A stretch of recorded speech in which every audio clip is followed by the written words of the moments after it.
Fala galera, Papo de Copa, dia 18 tá chegando na área. É quartas, meu irmão, é quartas de final. Eu tô olhando pra essa criança aqui na minha frente e tô cantando ao seu Valença. Tu vens. Tu Mas tem chão ainda, viu? Tem eu chão já ainda. escuto os teus. Vá nessa, calma. Tá chegando, calma. Eu tô calmo. Quem Sem viu a agonia. gente no Twitter hoje, nas nossas contas, se não segue a gente lá, dê essa moral. A gente tava torcendo pro Japão, mas meu amigo, Copa é Copa, viu? Primeiro foi torcer pro Brasil. A gente foi de azul, e assim, o Japão jogou de azul. Aí a gente foi dar essa moral, mas não deu Esse certo. negócio. Papo de Copa, dia 18, tá chegando na área, um oferecimento de um Boticário.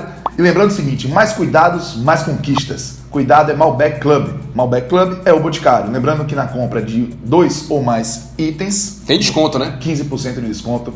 Consulte condições nos locais de venda. Valeu? Boticário, Papo de Copa, BFC. Pedro Setser. Brasil nas quartas. Já que você já começou a Pedro tabelando, Setser. eu entrei logo de sola. Em Samara, para 41 Os dois mil. gols do Brasil. 790 pessoas, um jogo que se anunciou muito difícil, que começou muito difícil, mas que com um desempenho, eu me adianto, consistente da seleção brasileira, maduro, o Brasil venceu o México por 2-0, Pedro. Cássio, o jogo tem 90 minutos, mais os acréscimos, né? Que os antigos diziam descontos. Não são os acréscimos. São 90 minutos de bola rolando em tempo regulamentar. O gol que você faz com 1 minuto tem o mesmo peso daquele gol que você faz com 90. Sim. É um gol, beleza. Só que a gente pode falar desse jogo dividido em duas partes bem desequilibradas. Sim.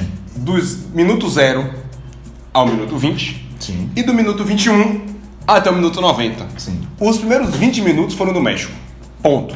O México teve mais volume, o México adiantou suas linhas, o México foi pra cima, o México quis o jogo e o México seguiu o que Osório falou na última coletiva. Foi. Que ia ser um time ofensivo, que ia pra cima do Brasil, que ia manter as características que Osório gosta. Mesmo com o Rafa Marques escalado titular no lugar do Laim. Mas o Rafa Marques foi escalado ali de propósito, evidentemente. Sim. Ele escalado na frente da defesa, ele dava mais liberdade para Herrera e Guardado adiantarem e, consequentemente, o trio mexicano ofensivo Curioso, também para Guardado não cima. precisaria guardar tanta posição. Né? Exatamente, ele estava desguardado, aliás, ele estava guardado por Rafa Marques. Exatamente. E aí você tinha Lozano, Vela e Chicharito lá na frente, Irmão, e Lozano e Vela espetadíssimos em cima dos laterais. Felipe brasileiros. Luiz e principalmente Fagner nesses primeiros 20 minutos Sofreram. muito. O México atacava pela esquerda, Fagner, que já não sobe, e a gente vai falar na mudança de característica de Fagner lá no segundo tempo, ele que já não subia, ficou mais preso na defesa, só que até no 1 contra 1 ele estava tomando calor. Tá. Ele não estava conseguindo parar o Lozano e o México chegando por ali. A rigor, Alisson não fez nenhuma defesa. Sim. Só que aquele negócio Meu de irmão, mas passa respirar cada fundo, a gente respirou fundo. Teve um lance, se não me durante engano, 20 foi minutos. Herrera ou foi Guardado que cortou na entrada da área, chutou, o Casemiro bloqueou ali. Né? Esses lances assim que estavam dando aquele susto. Casemiro estava bloqueando muito bem, Miranda bloqueando Thiago muito Silva bem. foi um absurdo, né, Pedro? Posso adiantar? Neymar fez gol, a melhor partida dele com a camisa da seleção na Copa. Firmino fez gol, mas o melhor do Brasil pra mim foi Thiago Silva. Thiago Silva foi um monstro. Não, um monstro. Tirou tudo, por cima, por baixo, rebateu, cobertura, bloqueou. Um monstro, mostrou porque é capitão e se ele deixou a desejar do ponto de vista psicológico, Nas oitavas porque ele ainda com o fez Chile. uma grande Copa, Sim, tecnicamente falando. Concordo. Dessa Não participou Copa, do vexame do 7-1. ele ainda está melhor tecnicamente e se mostrando frio, seguro, num país onde tem muita gente chamando a atenção, que ele jogou na Rússia, passou por um perrengue gigantesco, ele foi. quase morre, ele teve tuberculose na Rússia e, quem sabe agora, ele não consiga se redimir com a seleção no país onde ele quase morreu. Seria uma história Sensacional. incrível você ter uma redenção dessa do Thiago Silva, mas vamos lá devagarzinho, né? O Brasil já está nas quartas de final. O primeiro tempo foi difícil, o Brasil ainda chutou no gol, o Show apareceu bem. Os primeiros 20 minutos foram do México, mas quem jogou melhor no primeiro tempo, quem teve as melhores chances, foi o Brasil. Ochoa, que vou te contar, contra o Brasil, esse rapaz incorpora todos os Teve uma de Neymar, goleiros que eu vou te contar. Ele cortou bem, bateu. E essa jogada de Neymar foi o divisor de águas do jogo. A partir do momento que o Brasil teve em Neymar uma escapatória, porque Coutinho hoje fez o pior jogo dele na Copa. Foi um jogo apagado. Totalmente apagado. Neymar fez daqui, eu vou partir pra cima, driblou 2 zagueiros mexicanos, foi pra dentro e bateu. Ele podia ter dado uma bicuda, podia ter batido forte no alto, quis tirar de Ochoa, a bola bateu aqui ó, na mão. Ele abriu, a lá goleiro de handball, de futsal, fechando e espaço. fechou o canto e a bola bateu na mão de Ochoa. Teve um chute dele antes de fora da área que o Ochoa defendeu, teve outras finalizações que o Ochoa foi bem. No primeiro tempo, o Brasil teve as chances mais claras, mas em termos de volume e de pressão, o México assustou mais. O México assustou, o México não ficou atrás. Tem uma frase até curiosa, o Brasil teve as chances mais claras, mas o México assustou mais. Exato. Pela consistência que o México mostrou nesses primeiros 20 minutos, e o Brasil nos últimos 25 chegou, mas assim, não chegava o tempo todo, foi de maneira um pouco mais isolada. Pois é, mas o Brasil, o que mais me satisfez esse jogo foi a seleção recuperar a confiança mesmo com o cenário ruim. Perfeito. Né? O cenário não estava bom, a seleção brasileira entendeu isso, leu o jogo de uma maneira muito consciente, esperou a chuva passar, como a gente vai dizer, né? E foi aos poucos voltando a confiança. Eu concordo com você, o lance de Neymar, que ele chama o jogador para dançar. Você traz o time com você. Exato, né? Você diz assim, pô, bicho, é isso, aqui é o Brasil, vamos nessa, vamos pra cima. E se você não para observar, o primeiro tempo terminou 0x0, mas já terminou com o Brasil melhor. Sim. Eu tava com uma expectativa boa. O segundo tempo, que o William jogou de bola, bicho. Estreou na Copa. Estreou na Copa, o William. Demais o William. E por que o William jogou? Porque eu vou chamar a atenção de Fagner. Pra quem segue a gente no Twitter, eu e Cássio, a gente tem um hábito de comentar jogo a jogo, por sinal, @PedroSantosé, @Cássio Cardoso. A gente tem um hábito de comentar durante o jogo e no Twitter, viu, gente? Não é um tweet, ele pode mudar depois, porque é o que tá acontecendo naquele momento. Fagner, ele foi muito mal no primeiro tempo, tomou muito calor. E eu falei o seguinte, meu tweet foi o seguinte: lateral, ele tem que absorver a pressão ou ele pode infligir a pressão sobre o seu adversário. O que é que Fagner fez no segundo tempo? Foi à frente. Em duas jogadas que Fagner foi na linha de fundo, ele criou duas grandes chances de gol para o Brasil. Uma delas foi que ele vai na linha de fundo, cruza para trás, Paulinho bate. Já puxou a pega, e já estava 1x0 pro Brasil. Já estava 1x0 pro Brasil, mas o que é que ele fez? Ele fez com que o lateral esquerdo do México não subisse mais. Opa! E o que aconteceu com o William? Tendo apoio, tendo jogada de ultrapassagem e com o lateral esquerdo sempre ficar grudado o tempo todo nele porque tinha que marcar Fagner, ele faz com que a segunda linha do México recue e o William começou a ganhar espaço. E fez a transição muito bem. Mas antes de tudo isso aliás, começou o bom segundo tempo do William no lance do gol. Sim. Neymar já faz uma jogadaça que ele sai catando, procurando espaço na perna direita. Deixa de calcanhar. E aí deixa de calcanhar. O William finalmente assim, quer saber, velho? Eu sou o William, porra. E vai pra cima. Vou pra cima e aí bateu o cruzado. E você viu o bom dessas câmeras slow. A bola de William, ela sai um pouco mais cara, ela pinga. Quando ela pinga, ela passa por cima da canela do jogador do México. E Gabriel Jesus, bicho, tentou de todas as formas chegar. Ele que hoje, até na recuperação defensiva, estava um pouco abaixo. Mas Neymar chega, ele começa a jogar, faz a volta bicho pra dentro da área e vai pro espaço vazio. E aí ataca a bola, faz o gol, faz o seu 6º gol em Copa do Mundo. Já fez gol em mata-mata. Esse foi o primeiro gol de Neymar em mata-mata. Passou Messi e Cristiano Ronaldo, que não tem gols em mata-mata. Só pra você entender porque a gente tá falando disso. Messi e Cristiano Ronaldo, 4 Copas do Mundo, nenhum gol de nenhum dos dois em mata-mata de Copa. Neymar na sua segunda Copa já deixou dele, fez 1x0 pro Brasil e aí, velho, a seleção brasileira mostrou toda a sua maturidade. Tá? Sim, perfeito. Eu acho que você usou uma palavra muito bacana que define bem o jogo, que foi autoridade. O Brasil venceu o jogo com autoridade para cima do México, porque depois que o Brasil tomou a pressão do México nos 20 primeiros minutos do primeiro tempo, ele passou pouco a pouco a controlar o jogo, dominou e depois passou a controlar novamente, mesmo com 1x0. Porque em momento algum, Alisson nesse jogo fez uma grande defesa. Isso, não teve aquela pressão assustadora do México. O México ficou cercando, buscando o gol normal. O que é natural, claro. O Brasil também estudando isso, mas o Brasil saiu muito bem em contra-ataque. O William participou muito de transições ofensivas. Tite fez uma mudança tímida, mas que surtiu muito efeito.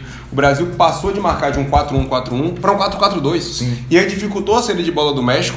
Tanto que quando o Osório tira Rafa Marques e coloca lá em o México perdeu aquela sustentação defensiva. Com os dois jogadores do Brasil mais adiantados, o Brasil ganha terreno e não deixa que o México tenha uma vida tão tranquila como teve naqueles primeiros 20 minutos. E a rigor, que eu me lembro nessa Copa do Mundo, você no comentário pode me corrigir, você também, a grande defesa de Alisson nessa Copa foi a cabeçada de Mitrovic contra a Sérvia, que ele também colocado encaixa no chão. Você falando aqui agora, eu vou lembrar uma defesa boa dele, não foi uma grande defesa, foi um chute do Vela, se não me engano, de perna esquerda no segundo tempo, que ele botou por cima do gol. Ah, um tapinha por cima, mas assim... Não foi na cara do gol, o cara chutou de lá de longe. Ele não sujou o uniforme. Pronto, isso sim. Ele não sujou o uniforme, porque a defesa do Brasil... Continua um homem muito bonito ali, lindo, né? Aquela coisa assim, postada, passou. Tá. Só para não perder a piada. Na Copa tá valendo. Na Copa tá valendo. Tanto que ele não fez nenhuma grande defesa nessa Copa do Mundo, porque a defesa tá muito bem. E Neymar, depois do jogo, falou o seguinte: a gente tem que fazer os gols lá na frente, porque lá atrás a gente sabe que não vai tomar. Pois é. E me lembra muito 2002, que a defesa do Brasil em 2002 era de uma sustentação muito grande para dar a tranquilidade e a liberdade do ataque despejar talento. Em 2002 a seleção brasileira tomou o gol da Turquia na estreia. Costa Rica, mas ali foi com o time misto. Costa Rica, 2 gols. Time misto. E depois Inglaterra 1 gol e depois só. Só. 4 gols. É. Essa seleção brasileira chegou nas quartas de final e só tomou um gol. Só tomou um gol até Porque agora. Na estreia, o gol do Zuber da Suíça. Que muita gente achou falta, que eu não achei, por sinal, mas enfim, segue o jogo. Mas o Brasil, a defesa do Brasil, tá indo muito bem. Critiquei Fagner, critico. Acho que ele limitado mas ele tá reconhecendo a limitação dele. Pô, pra mim tá isso é mais importante. Fazendo feijão com arroz defendendo, e hoje ele mostrou que ele pode ir lá pro ataque, que ele ajuda no ataque também. Sim. Porque ele ajudando no ataque não é ele. É ele ajudar o William. É o lado direito do ataque do Brasil que precisa ganhar um pouco mais de confiança, que Fagner precisa ir. E outra coisa, Paulinho, vamos aparecer pra Copa, né, meu filho? Nulo hoje, nulo. Nulo, errou tudo, errou passe, não ajudou na marcação, tanto que a gente acabou perdendo o Casimiro. É isso, quer dizer, essa foi a nota triste do jogo, né? Mas eu acho que o Tite pode talvez entrar com o Fernandinho no lugar de Casimiro, que é natural, e Renato Augusto no lugar de Paulinho. Rapaz, eu acho que... Renato Augusto, quando entrou no jogo contra a Suíça, pra mim já foi melhor do que Paulinho. Sim. É porque o gol contra a Sérvia acaba encobrindo muito da atuação ruim de Paulinho. Mas precisa de uma ele dinâmica de intensidade. Mas acho que Renato Augusto entrou melhor. Eu tenho dúvida aí. Eu fiquei muito preocupado com a suspensão do Casemiro, mas enfim, aconteceu. Ele estava muito bem no jogo. Muito. E foi uma falta que ele tinha que fazer. Ele dá uma sustentação tanque para o sistema defensivo do Brasil, mas a seleção se segurou bem, começou a ter chances, e aí vem aquela... A gente que quando tá torcendo, é gostoso quando pinta um contra-ataque. A gente já vai levantando, mata esse jogo. O Neymar foi para dentro da área. Passe pro Fernandinho. Deu a tapinha, o demônio do Ochoa ainda pegou nela. Foi. E ele dá um toquinho de canto. E a bola pega besteira no pé de Ochoa. No pé dele, e Firmino, que é mais iluminado que os próprios dentes. O cara entrou, em pouco tempo a bola se ofereceu para ele dentro do gol, ele só fez cutucar e fez seu primeiro gol em Copa do Mundo. 2-0 aos 43 e aí acabou o jogo. Aí não tinha mais o que o México fazer, e diga-se de passagem, o México tem muitas limitações, mas é muito bem treinado por Osório, que consegue achar uma forma desse time jogar e de mostrar o que ele tem de melhor, mesmo que o sarrafo não seja lá em cima, de um jeito que a gente gosta de ver. Sim. Que o México joga, deixa jogar, mas quer jogar o tempo todo. Foi pra dentro do Brasil. Foi muito criticado aqui quando treinou o São Paulo, mas Osório, ele faz bem ao futebol. Porque ele tem uma metodologia, Cássio, de você sempre querer buscar o gol. Lembrando que ele tomou 7-0 do Chile numa Copa América. E chegou pressionado essa Copa. Exatamente. E para o que o México... E permaneceu no cargo. Sim, e para o que o México, digamos assim, a proposta do México no jogo, por que eu acho que o México fez uma boa Copa do Mundo? Porque chegou aonde ele imaginava chegar, o que acontecesse lá na frente era lucro, e tem a grande vitória diante da Alemanha para os mexicanos colocarem num potinho e dizer foi o nosso grande momento em Copa. Porque é atual campeão. Exatamente. Na estreia da Copa. Ele jogando bem. Atual campeão e jogando bem. Podendo ter vencido até por mais. Agora vamos a um show de números positivos, né? Primeiro, o México não é tão positivo, mas o finalzinho é bom pra gente. O México, pela 7ª vez seguida, fica nas oitavas de final. Consecutiva. 94, Bulgária eliminou. 98, a Alemanha eliminou. 2002, os Estados Unidos eliminou. 2006, a Argentina eliminou. 2010, a Argentina eliminou. 2014, a Holanda eliminou o México. E esse ano o Brasil. Brasil tá ali. Vamos para outra positiva. Desde 90, que a seleção brasileira chega pelo menos nas quartas de final da Copa do Mundo. Isso é para respeitar demais. 94 título, 98 final, foram 3 finais consecutivas. Exatamente. 94, 98, 2002 com 3 títulos. 2006 quartas. Paramos nas quartas. 2010 quartas também. 2014 semi, ficamos em quarto lugar e agora já estamos nas quartas de novo. Então, a seleção brasileira sempre fica entre os 8. E agora, Neymar especificamente. Neymar tem 9 jogos de Copa do Mundo, Pedro. E 6 gols. E 3 assistências. Ou seja, pelo menos um poder de decisão por jogo. Ou seja, uma vez por jogo ele decide um gol pro Brasil.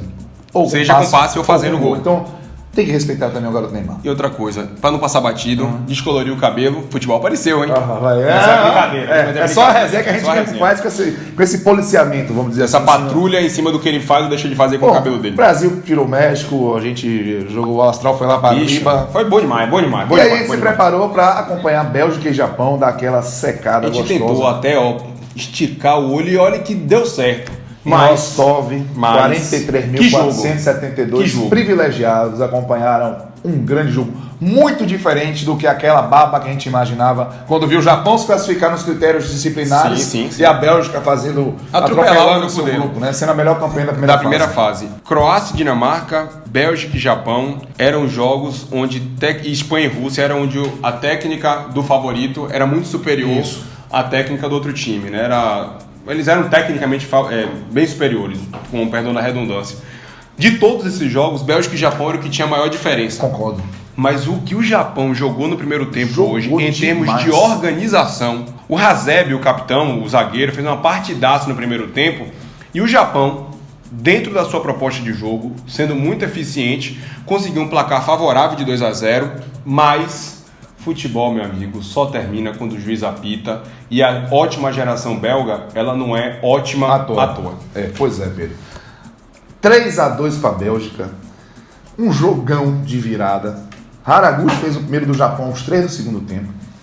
O Inui, aos 7 do segundo tempo, Golaço, 2-0. Golaço, de fora Japão. da área, uma pancada, a bola vai saindo de Courtois, ele vai esticando o braço, a bola morre na bochecha da rede, golaço. Aí a gente começa a ver as coisas E estragando. o gol do Haraguchi foi num gol de contra-ataque, um passe espetacular que quebra a defesa da Bélgica, ele bate cruzado. Ele hesita, depois bate cruzado. Exatamente, ele posiciona, equilibra o corpo, bate cruzado e Courtois não tinha o que fazer. Tirar Courtois de um lance desse é difícil. Aí a Bélgica, meu irmão, fez um gol numa borrada sem precedentes do Vertonghen, cabeceou pra cima. Eu tava falando com o Cássio que tinha sido falha, mas Cássio me provou o contrário. É mérito de Rapaz, Vertonghen. Bola um balão, retal. O Alba foi um balão, cara, dentro do gol, um negócio assim absurdo. Acho que o Kawashima tava bem posicionado para cabeçar primeiro pau, que poderia acontecer ali. E a bola Quero cobriu, certo. não tem jeito. Fellaini aos 29, aí a Bélgica foi pra cima, o Eden Hazard Aí fez a foi dele. o Hazard cruzando e em cima do Hasebe, mas não foi falta. A Fellaini, que era volante no Não, em Everton, 90, pô, cara. virou centroavante com o Mourinho no O em 90 é Manchester sem o United. cabelo, bicho. Ainda teve aquele cabelo todo dele pra ajudar na impulsão, na cabeçada. Ele passa por cima de Hasebe, cabeceia e 2-2. E aí, meu irmão, o jogo voltou a ficar equilibrado. 47 segundo tempo. A Bélgica fez o primeiro gol, se não estou enganado, aos 23, 24. 24. E empatou aos antes 29. dos 30. Aos 29. Foram 5 minutos onde a Bélgica conseguiu fazer esses 2 gols, porque o Japão deu uma cansada. Mas o Japão estava psicologicamente bem. Você vê que o Japão estava conseguindo chegar. Tava se defendendo muito. Ensaiando até um terceiro Sim. gol ali e de repente conseguiu A Bélgica reagir. gol destruiu a moral do Japão. Lembrando que logo depois do Japão ter feito 1-0, Pedro, o Eden Hazard acertou a trave na finalização. Linda. Deu o sinal, falei assim, olha, acho que o Japão hoje vai levar com essa bola na trave do Eden Hazard. Bom, sei que o Japão, falta pro Honda aos 47 segundo tempo, o jogo estava marcado até os 49, ele encebou para cobrar. Cobrou E bateu bem. Courtois tirou. Courtois defendeu para escanteio. A Bélgica, Pedro, não quis se expor e resolver o jogo em minutos finais. O Japão quis. A Bélgica sabia que sofrer um gol não daria espaço para uma reação sim, em alguns segundos, tendo em vista uma prorrogação de 30. O Japão não teve essa malícia. A bola nos seus pés, escanteio. Jogou na área. Courtois pegou e aí 7 toques. Contra-ataque incrível. 7 toques na bola. E pra mim a jogada mais inteligente de toda a construção do contra-ataque da Bélgica é de Lukaku dentro da área. Sim. Porque ele não vai pra definir. Não. Ele percebe que tem gente chegando Chadley. atrás e ele deixa a bola passar e curiosamente o Roberto Martinez, treinador da Bélgica, acertando as substituições. Ele coloca Fellaini e Chadley, um empata, O outro vira. o outro acaba virando. Um contra-ataque sensacional pro Charles Leclerc, De Bruyne. Faltando segundos pra acabar o Foi jogo. O Munier, né? Fez o cruzamento. Foi o Meunier lá na direita. E aí De o Bruyne Lukaku toca. fez o corta-luz e o Chadley, último segundo. Ia pra E prorrogação. pra prorrogação ele chapa E os japoneses, tal qual os mexicanos, caíram de pé porque fizeram um grande jogo, 2 grandes jogos. O México principalmente, o Japão principalmente porque surpreendeu, porque fez 2 gols, porque esteve a par de estar nas quartas de final de Copa do Mundo. próximo. Claro que todo mundo no Brasil torceu, porque em tese seria um caminho mais fraco ou menos complicado do que pegar a Bélgica. Mas o Japão também que sirva de lição. Você não pode abrir 2-0 e vacilar como você vacilou. Acho que faltou o Japão um pouco mais de malícia. Prender a posse da bola Vários na frente, aspectos. segurar Esse a bola. último um pouco mais lance na foi um frente, negócio esse assim lance, assustador. Trabalha a bola, não tentem pra frente. Querendo ou não, vamos puxar aqui a história. O Japão foi kamikaze demais no segundo tempo. Perfeito. Foi E exatamente. acabou tomando o contra-ataque da Bélgica Foi kamikaze pra mesmo. poder selar essa vitória belga por 3-2, no que pra mim agora passou Espanha e Portugal, passou França e Argentina, é o grande jogo da Copa, por conta da virada belga que soube assimilar a porrada que tomou e mostrou o futebol que lhe credencia como uma das favoritas ao título ao virar um jogo, porque assim, técnica à parte, você perder, tomar o primeiro tempo 2-0 e fazer 3 gols em 45 minutos, a Bélgica também teve muito mérito. Desde Coreia e Portugal, em 1966, Não tinha uma que virada não dessa? tinha uma virada de 2 gols de diferença em um jogo eliminatório de Copa do Mundo. Imagina. No tempo normal. A Bélgica conseguiu isso contra o Japão, então sim, tem que valorizar. A Bélgica que tem 12 gols, é o melhor ataque da Copa, apareceu mais uma vez finalizando muito e fazendo muitos gols. Venceu o Japão, vai ser o adversário do Brasil. O adversário tende a ser difícil, mas... Tende a ser difícil, mas é um adversário expôs algumas deficiências defensivas. Expôs algumas fragilidades defensivas, é um adversário que joga e deixa jogar. Venha pra cima, Bélgica, que é tudo que a gente quer, porque agora que o William voltou pro jogo, chegou na Copa do Mundo, desembarcou na Rússia, se tem uma coisa que o William tem é contra-ataque. E se tem uma coisa que o Brasil gosta de jogar é com espaço. A Bélgica fatalmente vai dar espaço pro Brasil, porque a Bélgica não tem como característica ficar lá atrás. Então tende a ser...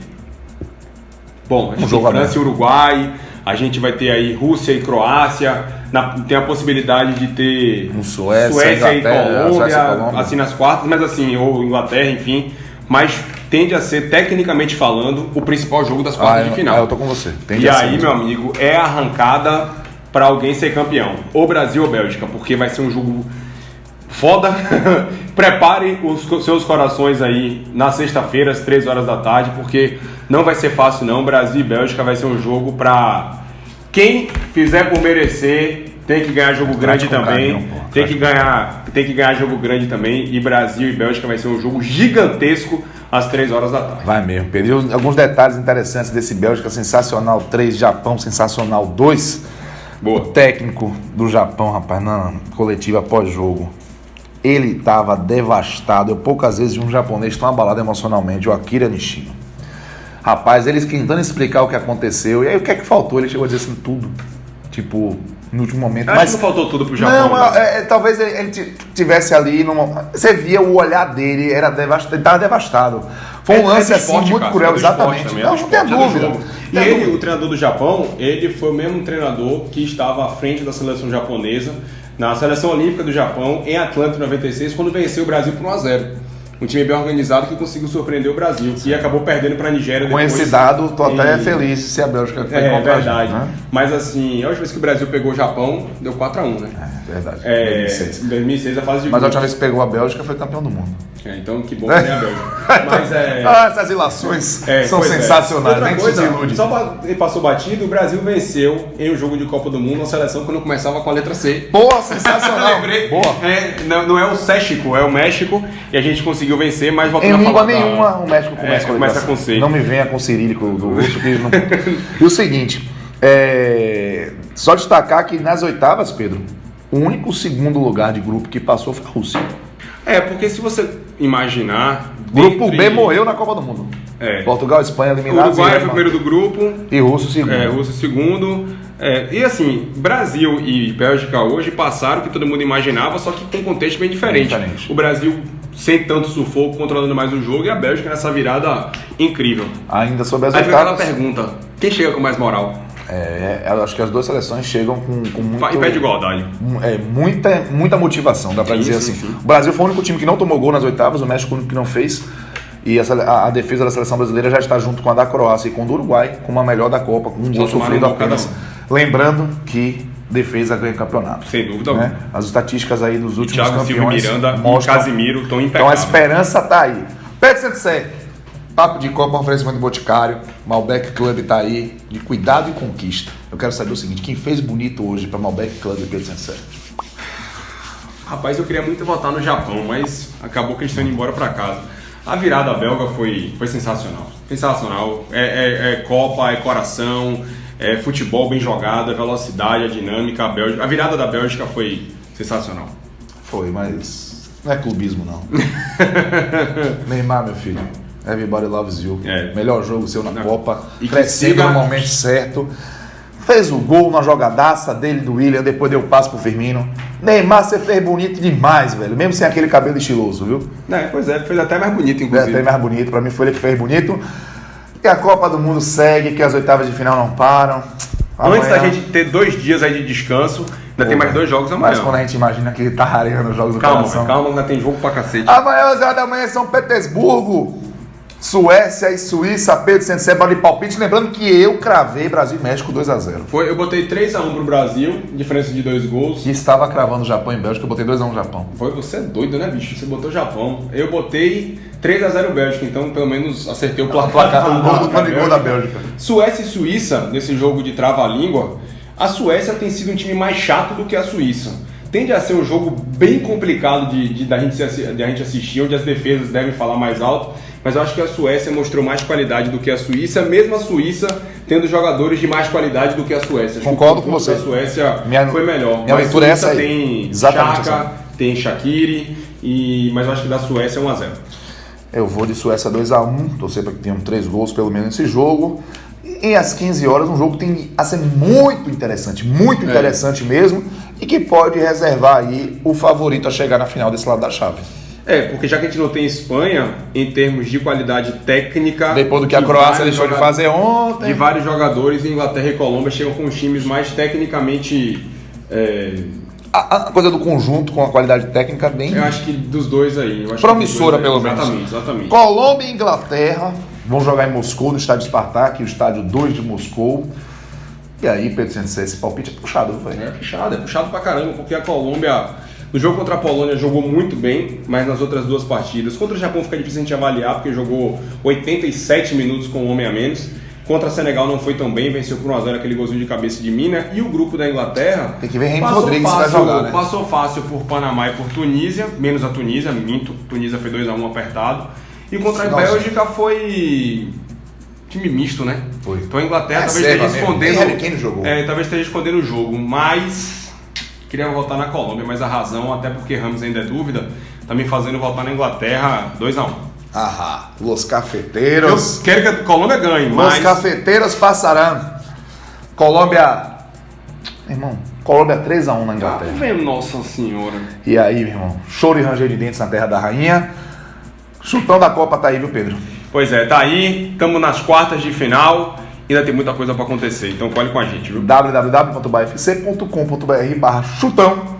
Um grande abraço, até amanhã. Lembrando que Papo de Copa é um oferecimento de Boticário, Malbec Club, mais cuidado, mais conquista. Valeu, Tchau. galera, um abraço.